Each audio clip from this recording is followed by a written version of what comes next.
Welcome back to our next question and answer session with Father Stephen. Today is actually a very beautiful sunny day. Anyways, I will jump right into the question. It's rather long.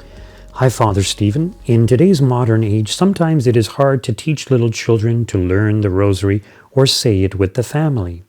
In the past, in my early years, children were more able to say the rosary with limited distraction or focus. Or fussing, rather, limited distraction or fussing. Do you have any recommendations on how young parents or grandparents can help their little children, grandchildren, to learn the rosary? On another note, how can parents, grandparents teach their little children what sin is and why confession is important to them? I came across a little child once who was telling their teacher that they have not done anything wrong that needs to go to confession.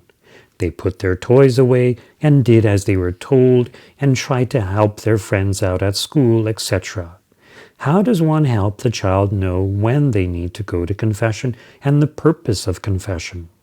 On the side note, in talking to some older youth, they questioned at what extent should one help another out. For example, this came from the young person. They have a big test coming up the next day, and they know that their younger sibling or friend is having issue with their homework. If they leave their work to help their younger sibling, they will not have time to finish studying. On the flip side, if they focus on their studying, they will neglect their duty to help their neighbor. I tried to bring a compromise, however, it just seemed like it was all or nothing. Thanks, Father. Okay, thank you so much for that question. It's an excellent question. In fact, there are a number of questions in that one particular question. So let me just briefly run through those questions. Number one, how to teach children to pray the rosary. Number two, how to teach children what is sin and the importance of confession. And finally, number three, to what extent should we help others, especially if it pulls us away from doing what we are supposed to be doing ourselves. So, number one, how to teach children to pray the rosary. And the person pointed out that children in today's age are much more distracted than children in previous generations. And I think that's very true. There's a lot of reasons for that, partially because they play on their iPhones and things like that. So they have limited ability to focus. And as a result, it's important that we teach them how to be well-disciplined. Parents should teach their children to be well-disciplined. And I think it's good to limit their use of video games or things like that. Some psychologists will say that even when children are very young, it's actually detrimental for them to be using these things because they don't develop their imagination and their ability to play in the regular way because they become so focused on the gadgets that the computer gadgets that they are playing with. In regards to the rosary, I think a good principle to keep in mind is be consistent. Try to be regular. In other words, if you're going to pray the rosary as a family at a certain time, be consistent with that. Ideally, nothing should disturb that routine, that pattern. And a good time for many parents, from what I understand, is maybe half an hour before bedtime. It helps calm the kids down. It kind of prepares them for bed. So the rosary can be a very calming prayer. You could pray it at other times, but try to be consistent. The other thing is the parents need to be a good example. In other words, show that you are a prayerful person, not just when you pray the rosary, but whenever you are praying, whether it's in church, show that you are focused, so that you show that you are not distracted by things around the church, but that when you pray, you are focused, you are attentive, you are communing with God. And it's also a good idea, I think, especially with children, to use visuals. So some people have like a little small picture book of the rosary. So looking at the mysteries, looking at the pictures of each of the mysteries can be very helpful in enabling a person to be more focused, to be meditative. So you focus and meditate on the different mysteries, which is actually a very important part of the rosary. So we're not just rattling the prayers off, but we're supposed to be meditating on the different mysteries. Some people have a rosary app on their phone, and some of them may show like the different pictures for the different mysteries. The one I have, it just shows joyful mystery or or there's one picture for all the joyful mysteries. So, but anyways, these are just things that you might consider doing. You might have a laptop or something, and you can have different images on there and just display those images for each of the different mysteries. Another good thing to do is to allow the children to lead a particular mystery. So in other words, to lead in the recitation of the Our Father, the Hail Marys, and the Glory Be. And it's good to enable them to do that, or to give them the opportunity to do that. The other thing that I would recommend is that you not just introduce the mystery, but that you give a guided meditation for each of the mysteries, as well as mentioning a particular virtue that you and the family wish to acquire. And by this, I don't mean that you read something. So there's many, people have written many different meditations, but do it spontaneously. Do it from the heart. In other words, think of the Annunciation. Okay, so you're leading the rosary for your children and say, let's think of the angel coming to Mary. What must it have been like? Was it in the nighttime? What did the angel look like? Was Mary afraid? Why would Mary say yes to the angel? Some people talk about how all the angels in heaven were watching this scene and waiting for Mary's yes. And when she says, let it be done unto me according to thy word, all the angels in heaven rejoiced. And, if you kind of bring in this meditation, then it can help children to visualize and to focus and hopefully go deeper. And you could say, well, the virtue is obedience. So Adam and Eve were disobedient. Mary was obedient. Mary shows her obedience. We too need to be obedient to the will of God. So a guided meditation from the heart. Sure, you could use resources to kind of prep yourself, but try to do it from the heart. In regards to the particular virtue, it's also good to encourage the children to pray for a specific intention for each of the mysteries. So you might say at the beginning of the rosary, well, we're going to offer this rosary for Grandma and Grandpa because they're getting old. But then you might say, okay, well, for each mystery, well, we're going to offer this particular mystery so that Daddy gets a job, or that the next mystery so that one of your siblings wins, a contest or does well on their tests. So you could have the children add personal intentions. You could say, does anybody want to pray for anything specific? And it's a good way to get them to think, but it also gets them more involved. Okay, well, we're praying this decade for my intention, therefore I better pray it really well. So having them add intentions for each of the mysteries can be extremely beneficial. What you could do is whoever's leading the mystery, they are the ones who decide what that particular mystery will be for. And you can give them that option. It's good to remind the children that when they are praying, God sees them and hears them.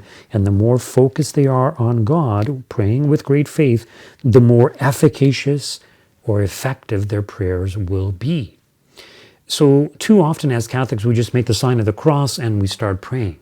It's good for us to put ourselves into the presence of God, or to be reminded that we are in the presence of God and that we should pray with great devotion, with great faith. It's also good to praise the children when they do a good job. Oh, you led that mystery very well, okay? Also, I think it's a good idea to show more love after they have prayed the rosary, especially if they prayed the rosary well. In other words, it's a time for hugs and kisses. And I think that's, in general, that's good before you put your children to bed, to remind them that you love them. So even though they may have been misbehaving during the day, you remind them that you love them, so they go to sleep at peace, knowing that they are loved, knowing that they are secure in your love for them. By doing this, they will also learn that the rosary makes you, the parents, more loving. So it's kind of reinforcing the positive aspects of the rosary by showing more love after they have prayed it. When the children are older, you could have them not just to lead a mystery with the Our Fathers and the Hail Marys, but also to do the meditation that you as a parent have been doing. So the older kids, they've probably heard you do it enough times, they can do it on their own.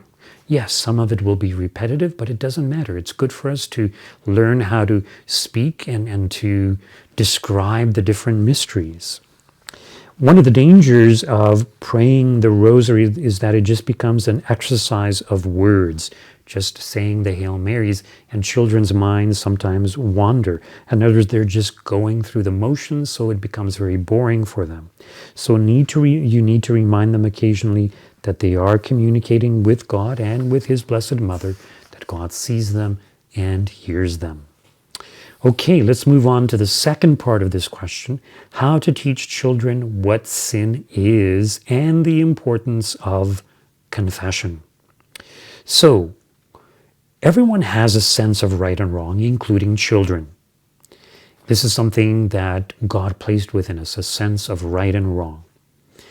Some people may disagree as to what things are right and what things are wrong, but we all hold the principle of right and wrong. And this is why it's important to have a properly formed conscience. So everybody believes in right and wrong, but some people will disagree as to whether this is right or this is wrong. So we need to have a well-formed conscience. People, including children, need to be told what right behavior entails and what wrong behavior entails.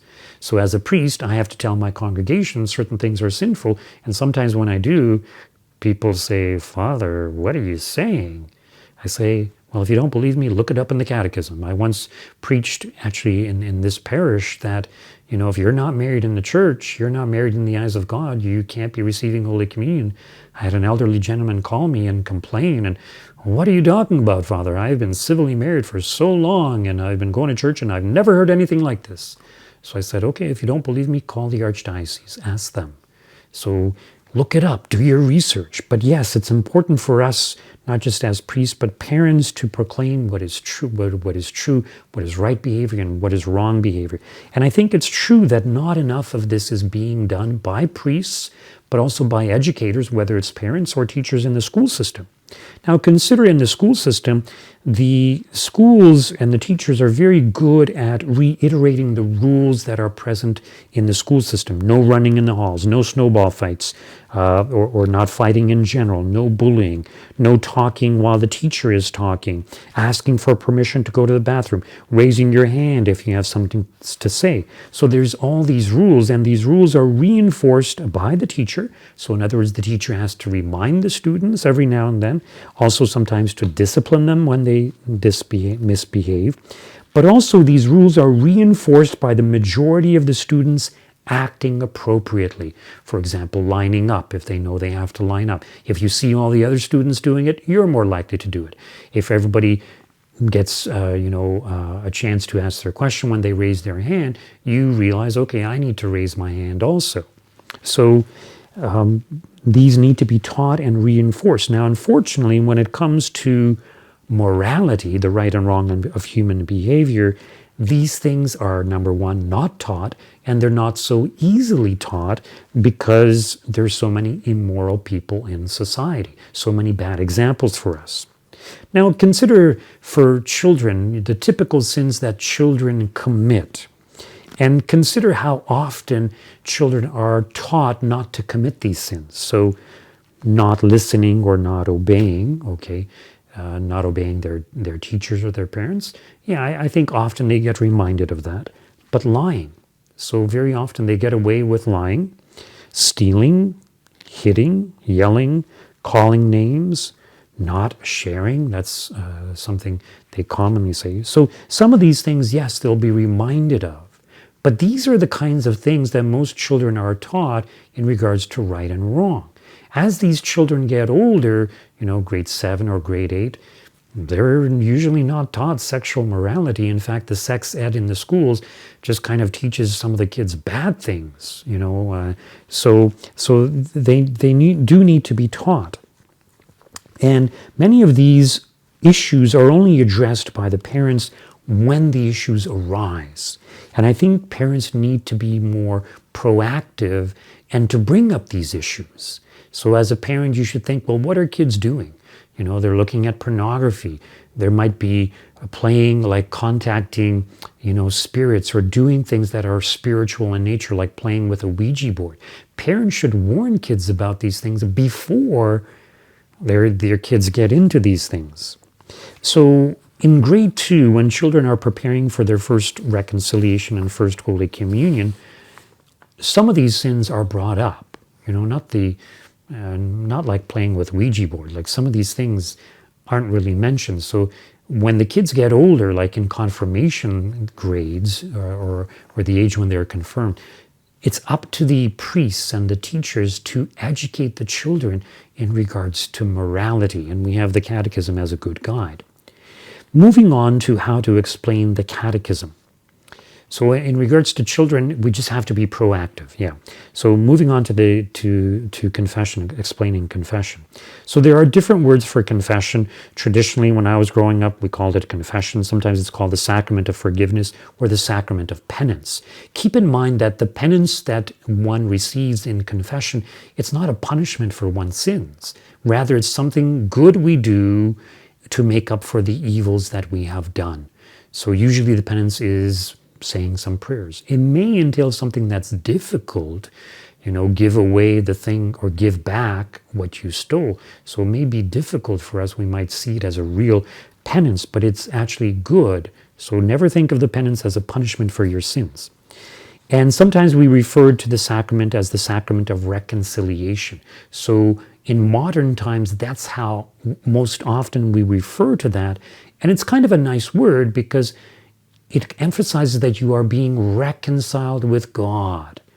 Now, very often children in grade 2, they go through the reconciliation program, and at the end of it, I ask them, what does the word reconciliation mean? And they have no idea. It's like, what's been going on all this time? So I give them the example, imagine you have your best friend, you get into an argument and you're no longer talking to each other, but then you make up, you reconcile. That means you come back together, you're friends again. So sin kind of damages our relationship with God, and when we go to confession, we are reconciled with God. We have a greater union with Him, we receive more of His love, and we feel much better. Our sins are forgiven, our guilt is removed. So this needs to be explained to children. And we should also explain, why should we want to be friends of God? Because He helps us in every aspect of our lives. He wants us to be happy. So we should always be close to God. We should always try to obey God. Parents also need to give example to their children of going to confession. Not just praying, but going to confession. I think it's good for families to go together to confession on a monthly basis. And after you've gone to confession, do something to treat the kids. Maybe you can take them to their favorite restaurant when there's no lockdown, or treat them to ice cream, or give them a special dessert, or just do something to kind of reiterate that confession is good. It's rewarding. The other good thing to do is, as a parent, to apologize if you do something wrong. So if you have an argument with your spouse, apologize to your spouse. That maybe you were angry, you should not have said things that you did. The other thing is, if you lose your cool with your children, sometimes it's good to apologize to your children. You can let them know you were displeased, but you were overly angry because you have so many things on their mind. It's good for children to understand why you lose your cool, because sometimes they just think you don't love them. If you're always yelling at them, they're not going to feel loved. They're going to feel insecure, incapable. They're going to feel rejected in many ways. So it's important to love them. When they do something wrong, reaffirm, I know you're a good boy, but what you did was wrong and inappropriate. All right. Moving on to the next part of the question. To what extent should we help others if it pulls us away from what we are supposed to be doing? There is no simple answer or simple formula. It depends on the importance of what you are doing and also the circumstances that you are in. And you have to look at both of those things, and to make a decision based on those factors, you have to weigh the importance of one thing over the importance of another thing. Now, the example that the person used was studying for a big test, a very important test, and helping a sibling with their homework, which is less important, but to do that would pull you away from studying for your big test.